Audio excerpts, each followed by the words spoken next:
Esse exercício aqui, ele pede, então, a frequência natural do sistema em função dos parâmetros aqui. São todos parâmetros literais aqui, não numéricos. E aí a gente tem o momento de inércia de massa em relação ao ponto O, que seria, vou desenhar aqui, seria em relação ao centro, a linha O, seria esse eixo aqui. Então, o momento de inércia de massa do conjunto. Em relação a esse eixo de rotação ao central desse prato circular, a massa M total entre o objeto que está aqui em cima e o prato, L o comprimento do cabo, G a aceleração da gravidade e R é o raio aqui do prato. A primeira coisa a fazer aqui então seria montar o diagrama de corpo livre, na verdade selecionar um sistema de coordenadas de referência,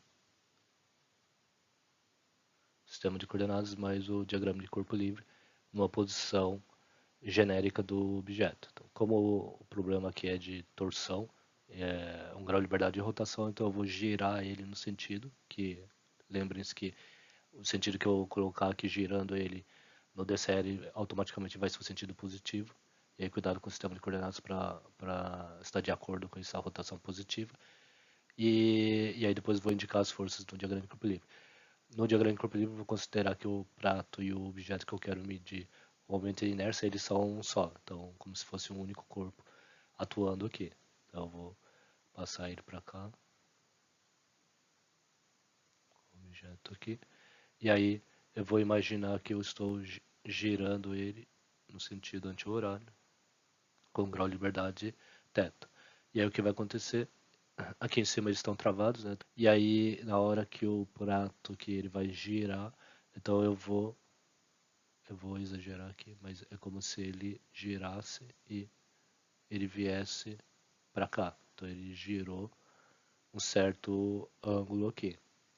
E aí, é, essa rotação no plano, nesse plano aqui do prato, que girou θ, em relação à inclinação do cabo, eles não têm o mesmo ângulo, não necessariamente. Então eu vou chamar de gama esse ângulo aqui, desse lado aqui. Então, no momento que eu torci, girei esse prato aqui, eu fiz com que esses cabos eles saíssem da posição vertical, que era a posição de equilíbrio estático dele, e viesse girando em torno aqui do raio externo do prato, de um certo ângulo aqui.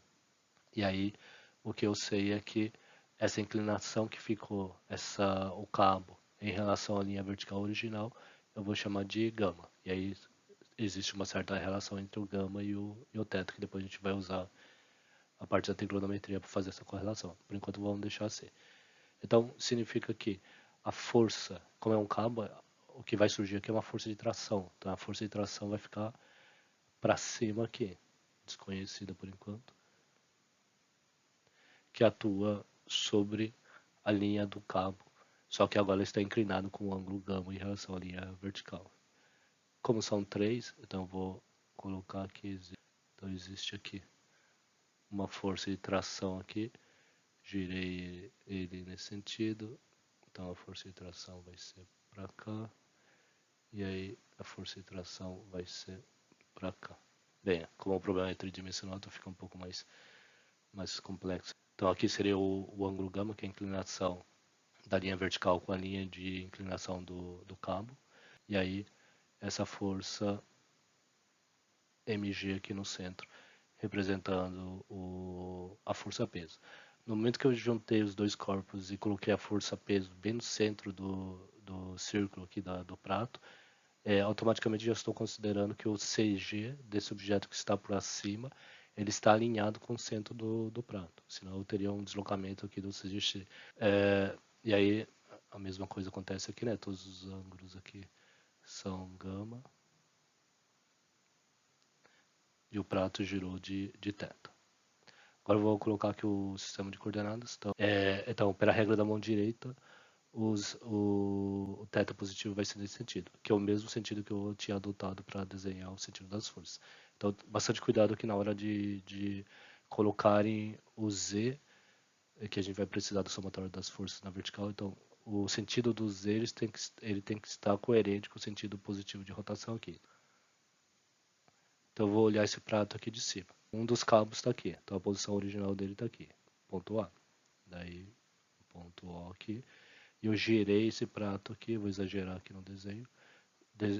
Rodei ele de teta. Então ele veio para cá agora. Eu vou chamar de a linha. Então, quem é esse teto que eu falei que existe aqui como sendo um grau de liberdade? É o ângulo que o prato girou dentro desse eixo aqui que a gente definiu como XY. Vou decompor agora essa força T aqui.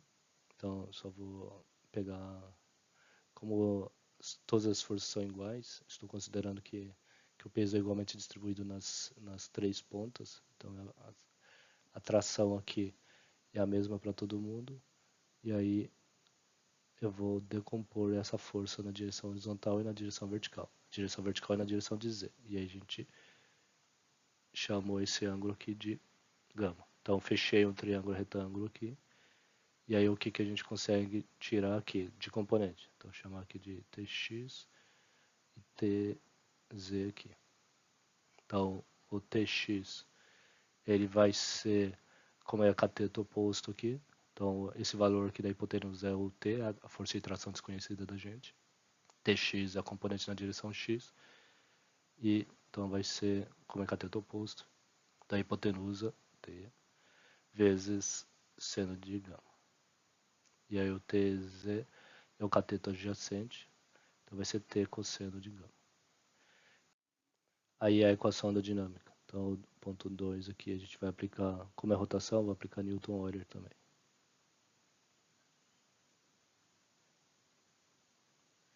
Então lá na equação da dinâmica, já vou usar aqui.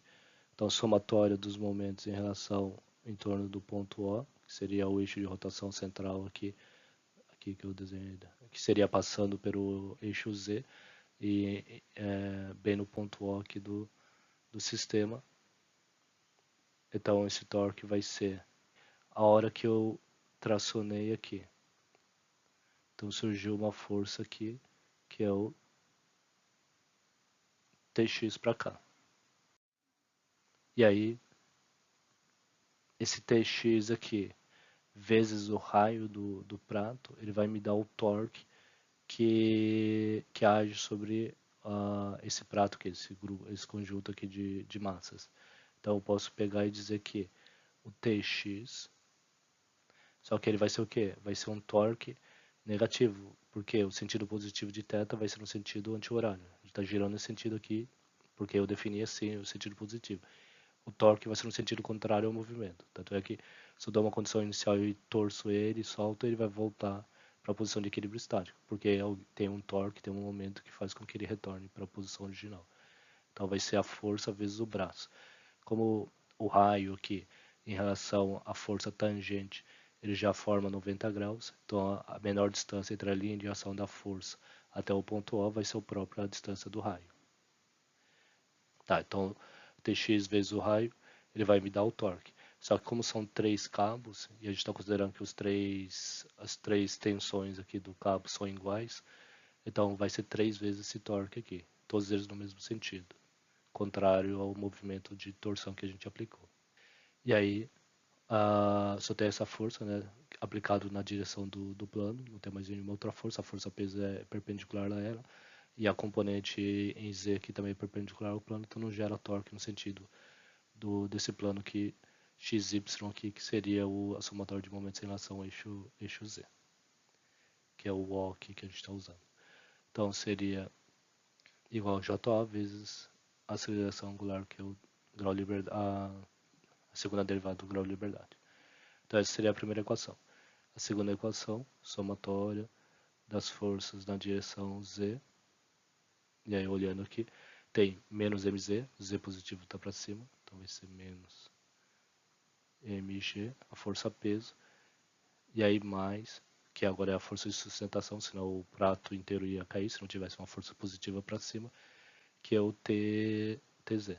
Então esse t cosseno de gama aqui, que é a componente na vertical, é o que sustenta esse corpo aqui.